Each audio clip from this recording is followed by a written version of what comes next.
ở đây với John Riffle shuffle gần như là khôi cái card cái đó khôi cái card đằng bầu đấy với John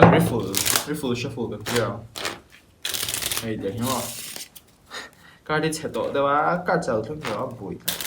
ini dia tiếng ini dia tiếng khó bây giờ John gần như là zoeng card shuffle hay in run request về dấu cái gì á chứ bằng cái kami tutorial luôn mà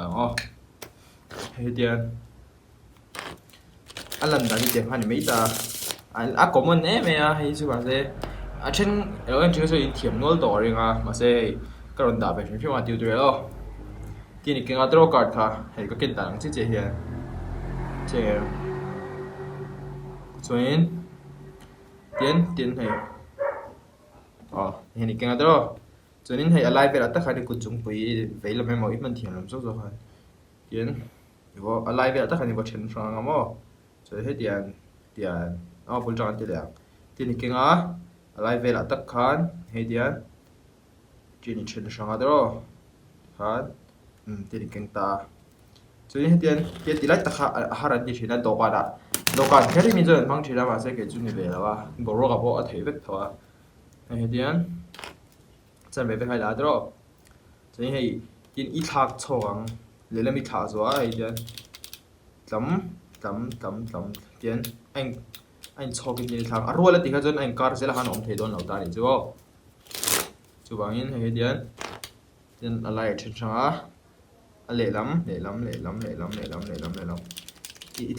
thằng rồi là ông anh tốt tết thì hắn ít thằng cho nên thì anh lâu ít ulang car khá cho nên ít ta đó ít số hắn nuôi hay mình ít thằng hắn tiền ít thằng cái gì khác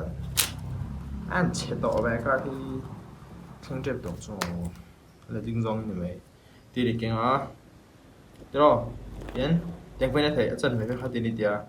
cho nên thầy ít cũng dùng lại hát tiếng đi đã apple là bạn cho nên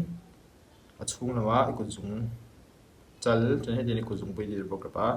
cho nên cái roll là win tiếng khác đó cho nên tiếng ula cho nên hay mình thấy thằng thì ul khác nuôi làm ít cũng dùng trong hố tiếng thằng 가성 가야매 얼레도 이제 아랑앙아야 하죠 뭔데 내가 전에 안 찾아라고 치노 가만 이 안날도에 메마 헤미시풀이 그리 가냐매요 근데 철량 되나 되니까 lại trên sang á cho nên khát tiền anh tổng sẽ lên tiền khát đó cho nên tiền đã chúng nghĩ ôi cũng dùng pin nên mà cho nên tiền iku là nói cũng dùng cho hoa ít khá mấy lần đi tiền bữa nay nào đủ tiền chung ngày tiền về đã cái nào mà anh sẽ đủ cái gì các thằng cũng thấy là khá heavy khá giống hơn phần rồi